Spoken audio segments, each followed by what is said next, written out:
Secara nasional Jawa Timur yang terbaik gitu ya, yang di dalam sisi kepatuhan peserta mandirinya di dalam membayar iuran.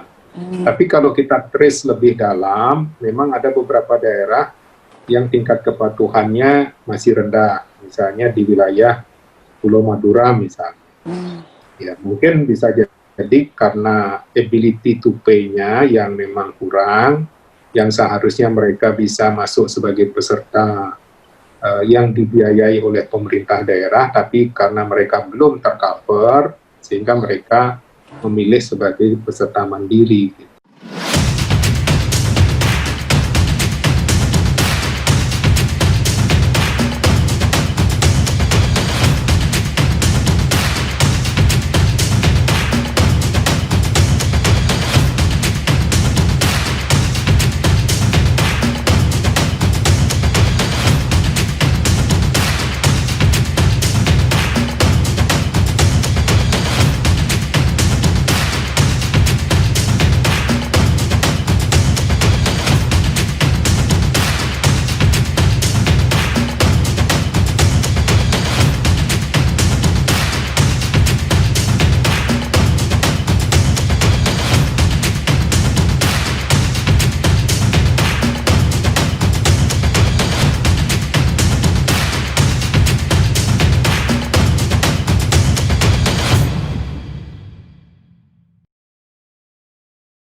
Oke, halo pembaca, kita ketemu lagi pembaca, subscriber, dan Tribun Jatim dan Harian Surya. Hari ini saya berkesempatan untuk ketemu dengan Bapak Dr. Imade Pujayasa.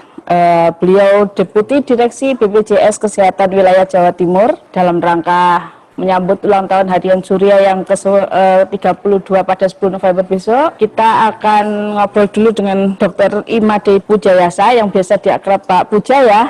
Nah, ya benar Mbak Dora. Pelayanan BPJS Kesehatan di Jawa Timur. Tadi kita sudah mengawalinya dengan tentang layanan Pandawa yang diluncurkan pertengahan September ya Pak. Ya. Nah, iya benar. Seperti apa Pak dari masyarakat Jawa Timur tentunya, apalagi sudah banyak disosialisasikan, gimana? Mungkin ya. diceritakan. Baik, terima kasih. Di bulan Maret, April kita memasuki masa pandemi COVID ya. Jadi memasuki masa pandemi COVID sudah barang tentu BPJS Kesehatan sendiri juga berupaya untuk melakukan protokol pencegahan terkait dengan penularan COVID ini. Nah, salah satu upaya yang kita lakukan di samping menerapkan protokol kesehatan secara internal dengan memastikan layanan di kantor cabang protokol pencegahan COVID dijalankan, penggunaan masker, kemudian ada penghalang layanan gitu ya, kemudian ada cuci tangan sebelum masuk kantor. Kami juga berupaya mengurangi akses tatap muka ini untuk mengurangi pencegahan penularan secara langsung gitu.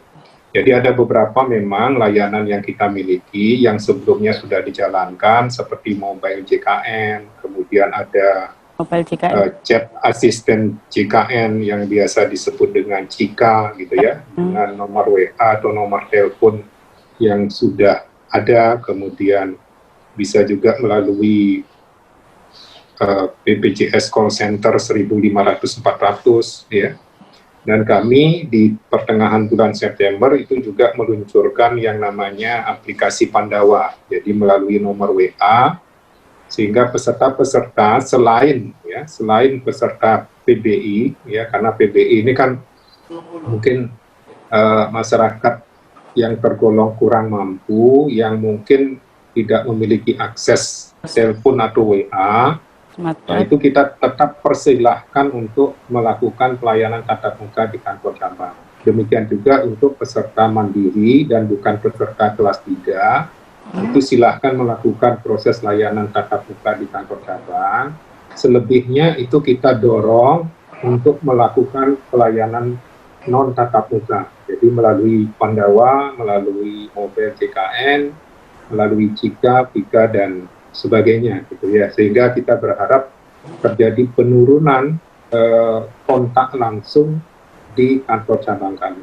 Pak, sudah berapa yang memanfaatkan akses digital dari BPJS Kesehatan di Jawa Timur ini selama pandemi? Ada nggak kira-kira catatan yang kalau sebelum pandemi dulu yang datang ke pelayanan segini, kemudian sekarang yang banyak memanfaatkan via digital, seperti apa Pak? Ya, jadi kalau kita melihat, saya coba sebelum pandemi lah ya, kunjungan itu rata-rata 120.000 sampai 150.000 Per hari? per bulan. Oh, per bulan. Per bulan ke kantor cabang. Jadi kalau dihitung per hari ya mungkin sekitar 5.000 sampai 6.500 per hari. Dan setelah pandemi itu memang terjadi penurunan. Ya, penurunan memang masyarakat kita juga mungkin berupaya melakukan pencegahan diri gitu ya. Penurunan itu antara 65.000 sampai 85.000. 65.000. Jadi ya, jadi selebihnya mungkin menggunakan akses mobil JKN dan sebagainya gitu. Tapi setelah kita terapkan pendawa itu ada penurunan yang juga cukup signifikan. Jadi sampai di angka 40.000 per bulan. Jadi kalau dihitung per hari ya mungkin sekitar 1.000 per hari. Jadi selebihnya itu ya menggunakan aplikasi pendawa dan non tatap muka yang lain. Pak, dengan adanya rata-rata apa sih? Berarti kalau waktu dengan JKN Mobil sudah hampir 50% ya Pak ya, kalau saya lihat ini dibandingkan saat... Ya, jadi mereka sudah mulai terbiasa gitu. Mudah-mudahan ini berkelanjutan gitu. Kita berharap memang pelayanan-pelayanan yang ada itu melalui non tatap muka gitu. Karena kartu, misalnya butuh kartu pun kita kirimkan gitu. Jadi masyarakat tidak perlu mengantre untuk mengambil kartunya di kantor.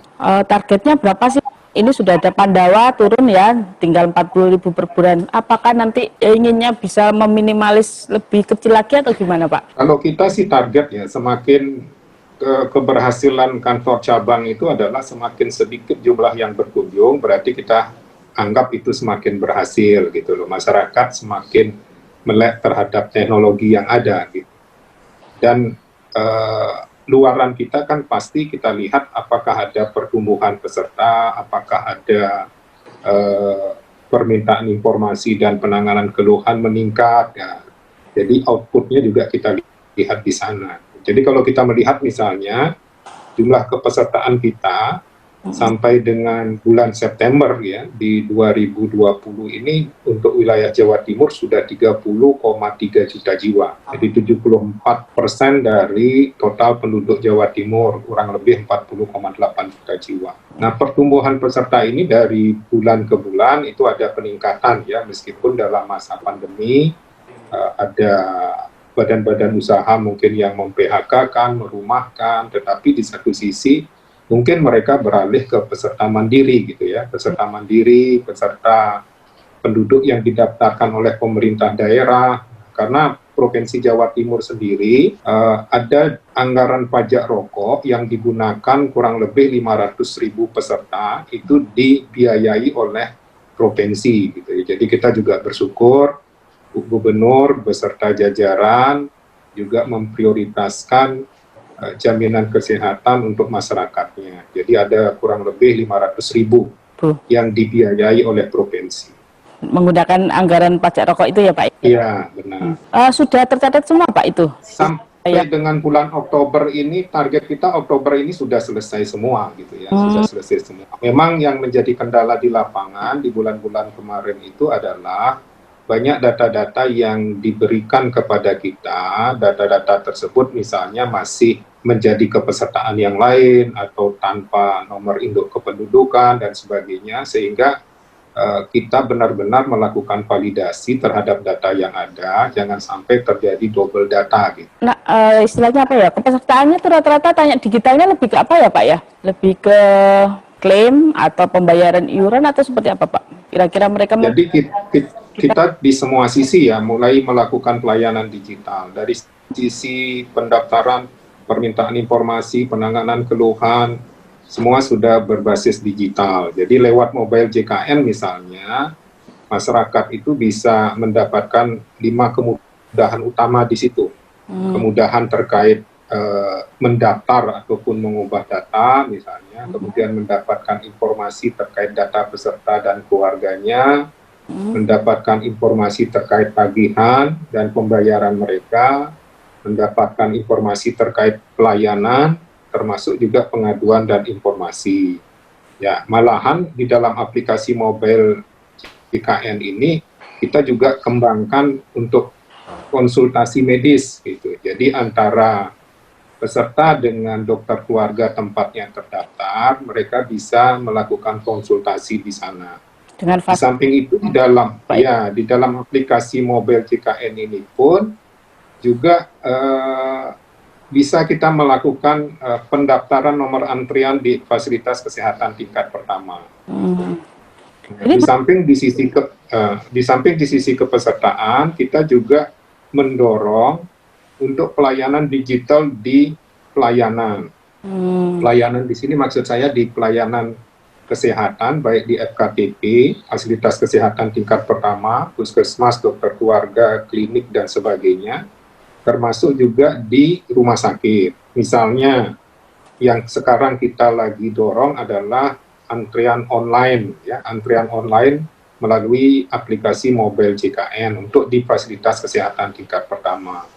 Di fasilitas kesehatan tingkat lanjutan pun kita juga mendorong semua fasilitas kesehatan rumah sakit bisa terbridging dengan aplikasi mobile JKN kita.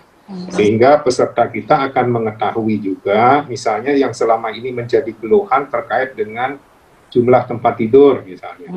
Nah, di dalam aplikasi mobile JKN ini peserta juga bisa melihat jumlah tempat tidur yang kosong di rumah sakit A berapa, itu bisa dilihat. Demikian juga manakala kemudian peserta diagendakan untuk antrian operasi misalnya, mereka dapat tanggal berapa, bulan berapa, itu juga bisa di aplikasi mobile JKN ini. Jadi ada display waiting list operasi gitu ya.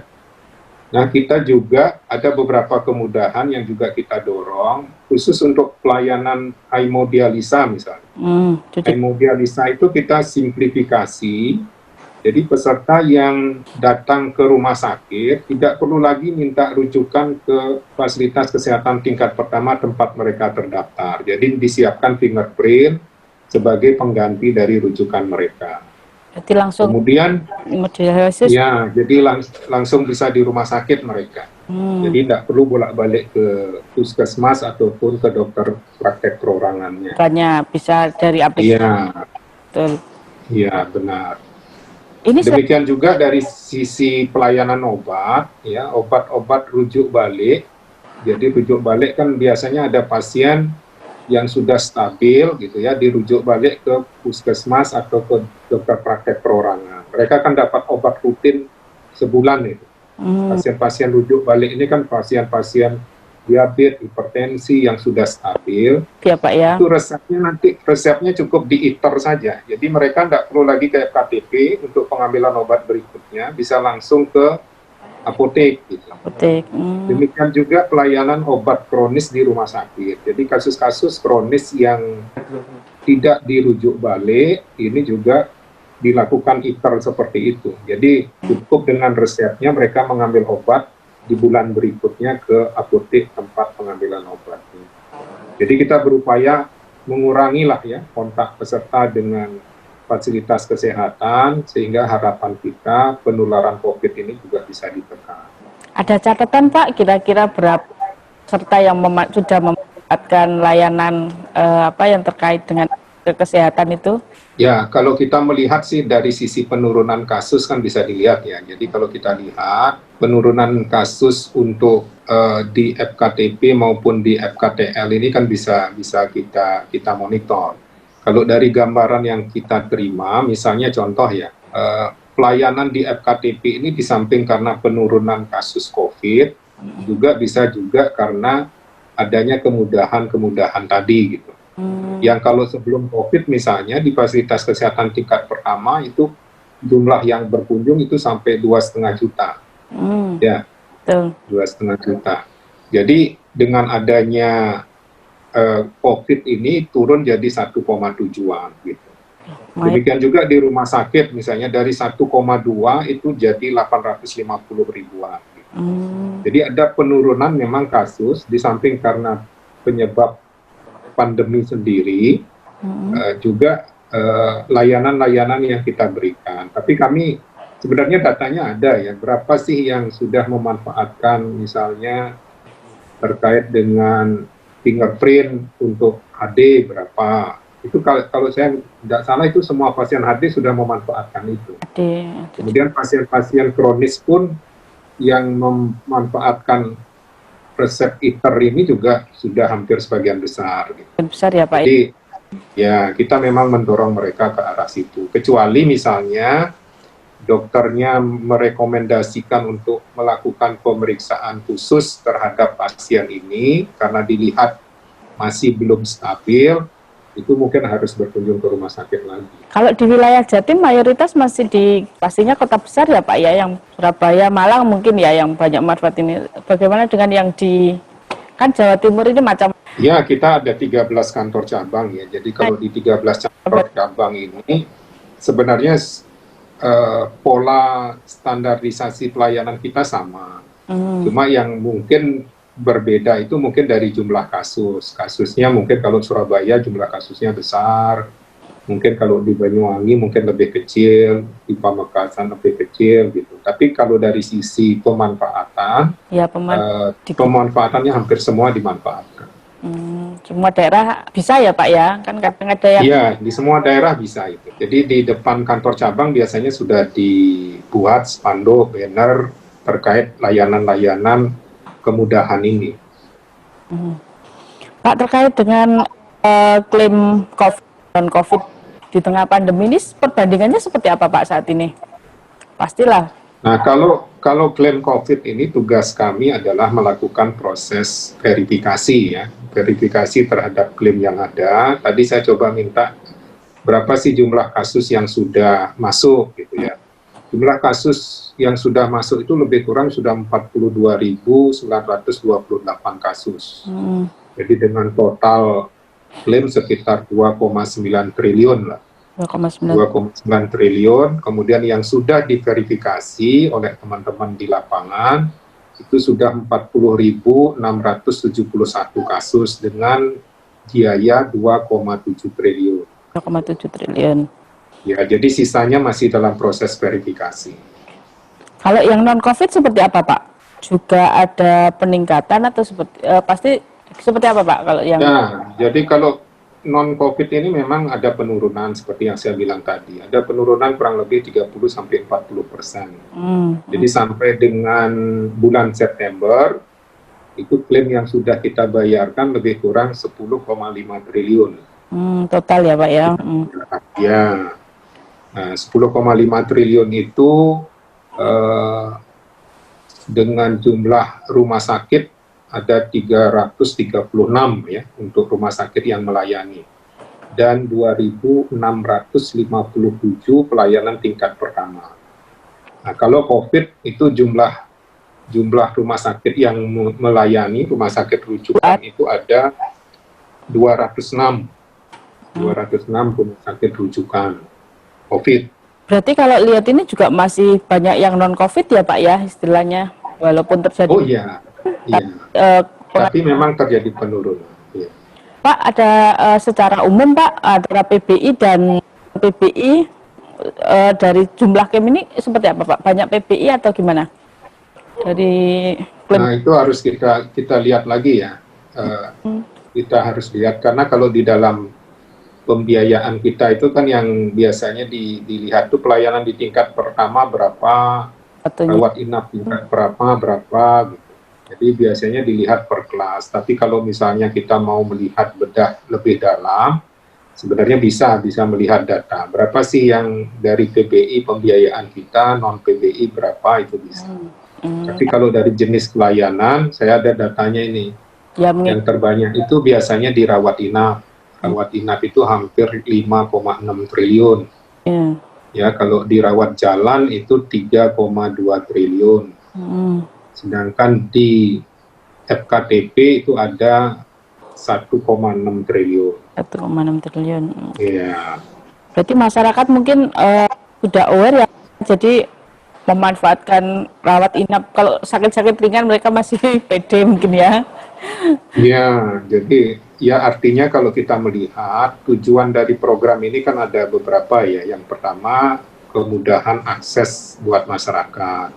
Nah, kemudahan akses ini kalau kita lihat misalnya gambaran secara nasional tersebut, terjadi peningkatan akses. Nah, di tahun 2019 saja itu ada 756.000 per hari kalender yang memanfaatkan program ini. Tapi kalau di Jawa Timur itu ada 110.000 per hari kalender yang memanfaatkan. Artinya kalau kita melihat ada akses yang lebih mudah buat peserta kita untuk mendapatkan layanan. Jadi dampak dari program ini ya, di samping akses pelayanan yang lebih mudah, sudah barang tentu kan sebagai perlindungan finansial juga buat masyarakat kita. Masyarakat yang dulu ya biasanya untuk mendapatkan akses pelayanan itu dengan out of pocket, jadi mengeluarkan biaya sendiri, sekarang mereka sudah rata-rata sudah menggunakan JKN ini sebagai sumber pembiayaan. Sehingga dengan adanya proteksi finansial ini sudah barang tentu akan menurunkan angka kemiskinan baru, gitu. Angka kemiskinan baru. Jadi dan dampaknya cukup besar. Malahan kalau dari hasil kajian lembaga UI itu program JKN ini juga memberikan dampak terhadap penurunan Gini rasio, kemudian peningkatan pendapatan domestik bruto, kemudian peningkatan sektor ekonomi dan sebagainya, gitu. Jadi banyak sisi yang diberikan JKN ini berkontribusi gitu di dalam peningkatan kesejahteraan masyarakat. Kalau terkait dengan pembayaran premi Pak, pembayaran iuran ya seperti apa Pak? Kalau pembayaran iuran, kalau kita lihat dari sisi pendapatan kita yang seharusnya lah misalnya ya sampai dengan bulan September itu harusnya kita sudah terima mungkin 5,7 triliun gitu. Jadi kalau kita, sedangkan biaya kita sendiri sudah di 10,5 triliun gitu ya. jadi lebih besar biaya kita, tetapi kalau kita lihat kepatuhan pemerintah daerah, sektor swasta, badan usaha, itu tingkat kepatuhannya sangat baik gitu ya. Kita juga ucapkan terima kasih kepada pemerintah daerah, kepada badan usaha yang sudah menyetorkan iurannya tepat waktu dan tepat jumlah gitu. Memang yang menjadi permasalahan itu adalah di sektor peserta mandiri. Itu tingkat kepatuhannya masih 74% lah, 74%. Tapi lebih bagus dibandingkan daerah lain gitu ya. Secara nasional Jawa Timur yang terbaik gitu ya, yang di dalam sisi kepatuhan peserta mandirinya di dalam membayar iuran. Tapi kalau kita trace lebih dalam, memang ada beberapa daerah yang tingkat kepatuhannya masih rendah, misalnya di wilayah Pulau Madura misalnya.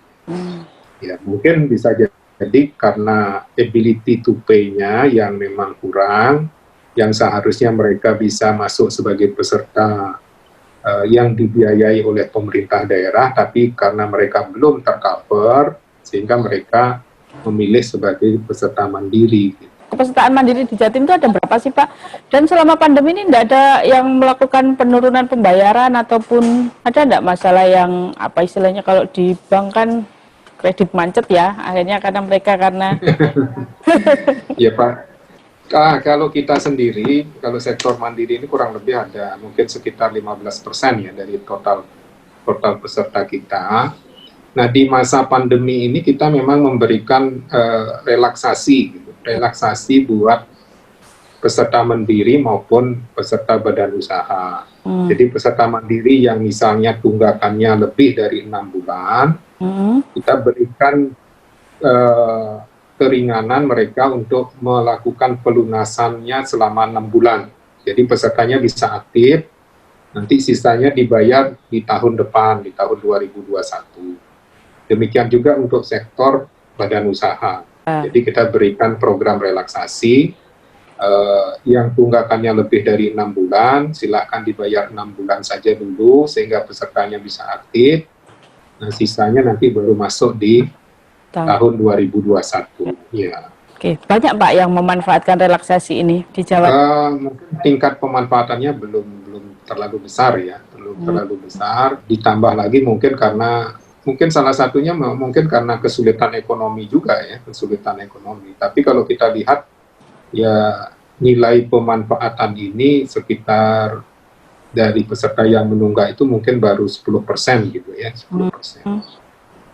Tapi paling tidak sudah aware lah ya mereka bahwa penting juga. Jadi ya, benar. Bahkan walaupun mereka mengalami kesulitan ataupun apa, mereka tetap lapor, tetap menyatakan kondisinya di tengah pandemi seperti apa. Gitu kan Ya. Tidak diam-diam saja.